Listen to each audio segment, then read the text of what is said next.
అస్మద్గురుభ్యో నమ. ఓం శ్రీ గణేశాయ నమ. మాఘమాసం 5వ రోజు 5వ అధ్యాయం. ఆ మునికాంత తన పూర్వజన్మ వృత్తాంతాన్ని గౌతమునికి ఇలా చెప్పడం ప్రారంభించింది. ఆర్య, నేను పూర్వజన్మలో జ్ఞానసిద్ధి అను వాని కుమార్తెను, ప్రజ్ఞాముని అనే వాని భార్యను. మా కాపురము కావేరీ తీరము. నా భర్త సమస్త ధర్మములు తెలిసినవాడును, ఆత్మజ్ఞానియు, మంచి స్వభావము గలవాడు, దయగలవాడు, సమస్త జీవులకు ఉపకారం చేసేవాడు.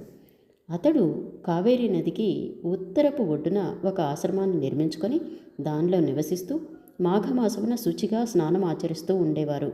ఒక రోజున నా భర్త నన్ను కూడా మాఘ స్నానం వలన పుణ్యము కలదని, పాపములు నశించునని, అందువలన స్నానమునకు తనతో కూడా రమ్మని, ఆ తీరమున విష్ణుప్రీతికై పూజన చేయటానికి గోమయము చేత అలికి పంచరంగుల ముగ్గులు పెట్టమని, హరిసేవ చేయమని, హరి పూజార్థము దీపారాధనకు ఒత్తిని చేయమని, శ్రీహరికి ధూపము దీపము నైవేద్యము సమర్పించమని, ప్రతిదినము ప్రదక్షిణ నమస్కారములను తనతో కూడా చేయమని, ప్రాతస్నానము చేసి ఈ మహాత్యమును కొంతకాలమైనా వినమని, హరిపాదోదకాన్ని సేవించమని, శ్రీహరిని పెక్కు నామముల చేత కృష్ణ, విష్ణు, ముకుంద, నారాయణ, జనార్దన, అచ్యుత, అనంత, విశ్వాత్మ అని కీర్తించమని, కోపము ద్వేషము మొదలగు దుర్గుణములను చేరనివ్వక సక్రమ పద్ధతిలో ఈ వ్రతము గావిస్తే నీవు శాశ్వతముకు ముక్తిని పొందగలుగుతావు అని చెప్పిన నా భర్త మాటలను విని నేను వినరాని మాటల చేత, నరకదాయకముకు దుర్భాషల చేత నా భర్తను నిందించాను. అసలు మీరు చెప్పిన కర్మ విశేషాలను నేను చెయ్యలేను, సూర్యుడు మిట్ట మధ్యాహ్నం నెత్తిమీదకు వచ్చే వరకు పర్ణశాల నుండి బయటికి రాలేను. అట్టి సమయంలో సూర్యోదయ సమయంలో ఎవరు స్నానం చేస్తారు? ఈ చలిలో స్నానం చేస్తే నా ప్రాణాలుండవు, కాబట్టి నేను స్నానం చేయను.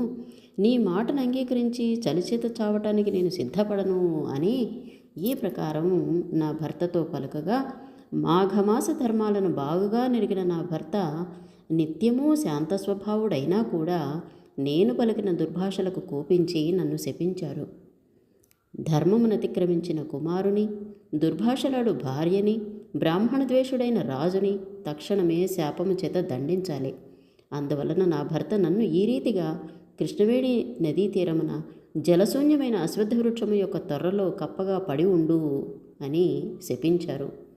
ఇలా శాపం పొందిన పిమ్మట నాకు కలిగిన అజ్ఞానము తొలగి కళ్ళు తెరిచి భయంతో భర్త పాదముల మీద పడి అనేక రీతులా ప్రార్థించాను. అలా ప్రార్థించగా నా భర్త నాకిచ్చిన శాపానికి ఒక గడువు ఏర్పరిచారు. అదేమిటి అంటే, మాఘశుద్ధ దశమి రోజున నీవు గౌతమ మునిని ఎప్పుడు దర్శించదవో ఆ క్షణమే నీకు శాప విముక్తి అవుతుంది. ఆ ముని వలన నీవు ఎప్పుడు మాఘమాస మహత్యమును వింటావో ఆ క్షణమందే కప్పరూపం పోయి నీ పూర్వరూపాన్ని నువ్వు పొందగలవు అని పలికి నా భర్త ఊరుకున్నారు. వెంటనే నా సుందరమైన స్త్రీ రూపం అంతరించి కప్పరూపం లభించింది. పిమ్మట నేను విచారంతో ఎదుర్కొంటూ కష్టాలనన్నీ ఎదుర్కొంటూ దాటుకుంటూ కృష్ణవేణి నదీ తీరమున గల ఈ అశ్వత్థ వృక్షాన్ని నివసిస్తున్నాను. నా శాపానికి గడువు కాలము ఇప్పటికి 10,000 ఏండ్లు గడిచాయి. 1,000,000 అరుణోదయాలు గడిచాయి. అటు పిమ్మట మీ దర్శన భాగ్యం కలిగింది. మీ వలన ఈ రోజున పురాణం విన్నాను. మీ కరుణా కటాక్షము చేత కప్పరూపాన్ని వదిలి స్త్రీనయ్యాను అని పలికిన ఆ వనితను చూసి గౌతమ ముని నవ్వుతూ ఆమెతో ఇట్లా అన్నాడు. భర్త మాట వినక, మాఘమాస ఫలాన్ని వినక ఉన్నందున నీ భర్త శపించగా ఆ శాపం వలన మీకు కప్పజన్మ కలిగింది. ఇంతకంటే వేరొక నరకహేతువు కలగకూడదు. నరకము కంటే కూడా మిక్కిలి దుఃఖభాజనమైన ఈ కప్పరూపము మాఘఫల నిరాదరణ వల్ల కలిగిన శాప ఫలితము కానీ వేరే కాదు. నీ భర్త చాలా బుద్ధి వికాసము గలవాడు. నీవు మాఘమాసమున చలికి భయపడి స్నానము మానితివి కాబట్టి జలశూన్యమైన శుష్క కోటరమందు కప్పగా చేశాడు. ఎందుకంటే మాఘమాసమున నీటి అందుండు వారికి నీచ జన్మల నుండి విముక్తి కలుగుతుంది. పూర్వకాలంలో నీటి అందు సంచరించు జలచరములను మాఘమాసమున నీచ జన్మల నుండి ముక్తిని పొంది దివ్య దేహములను ధరించి స్వర్గమును చేరినాయి. కాబట్టి నీకు జలవాసమును కలుగచేయగా స్వమలాహారమగు మండూక జన్మను ప్రసాదించాడు. స్త్రీలకి స్వతంత్రం లేదు. భర్త మాట జవదాటరాదు. పాతివ్రత్య పుణ్యము చేతను పతిసేవ చేతను స్త్రీలు విష్ణులోకాన్ని పొందగలుగుతారు. ఇతర వ్రతముల వలన పొందజాలరు. స్త్రీలకు భర్తయే ఆత్మ, శ్రీ మహావిష్ణువు, బ్రహ్మ, శంకరుడు, గురువు, తీర్థము అని పెద్దలు చెప్తారు. పతిసేవను విడిచి పలు ధర్మములు నిర్వహించినను ఆ స్త్రీ ఎన్నడూ ముక్తి పొందజాలదు. కాబట్టి నీవు చేసిన కర్మదోష ఫలము నీవే అనుభవించాలి. నీకు మాఘశుద్ధ దశమి నాడు పుణ్యవశమున కప్పజన్మ నుండి ముక్తి కలిగి అందమైన స్త్రీరూపాన్ని పొందావు. ఈ మాఘమాసమున పాపమును పోగొట్టు కృష్ణవేణి నది యందు స్నానం చెయ్యి. నీకు విష్ణులోక ప్రాప్తి కలుగుతుంది.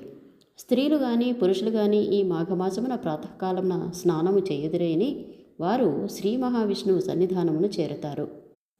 ఎవరైనాను తెలియక కానీ తెలిసి కానీ మాఘశుద్ధ దశమి దినమున సప్తమియందు, పౌర్ణమియందు, పాడ్యమియందు స్నానము చేసిన ఎడల వారి పాపములన్నీ పటాపంచలవుతాయి.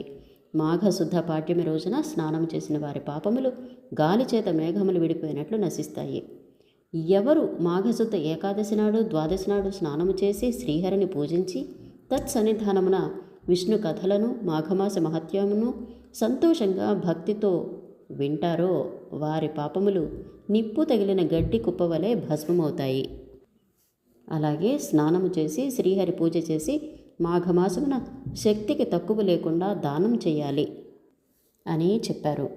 అలాగే శంకరులు పార్వతి ఆ రాజు కృష్ణవేణి నదీతోయమందు భక్తితో స్నానము చేసి శ్రీ మహావిష్ణువును పూజించి మాఘ పురాణమును విని భూలోకమున పుత్ర పౌత్ర సమేతుడై రథ గజ అశ్వ సంపదలతో తులతూగి రాజ్యసుఖములను అనుభవించి పిమ్మట మాఘస్నానమును చేసి గౌతముని దయవలన హరికృప వలన చివరిలో పునర్జన్మ లేని వైకుంఠాన్ని చేరి ముక్తిని పొందాడు.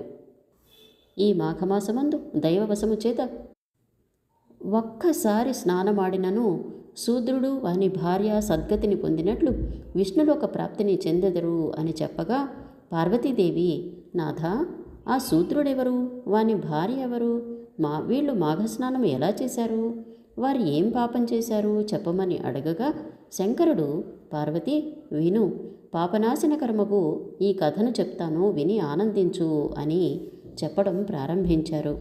ఇంతటితో మాఘమాసంలో 5వ రోజు 5వ అధ్యాయం సంపూర్ణం.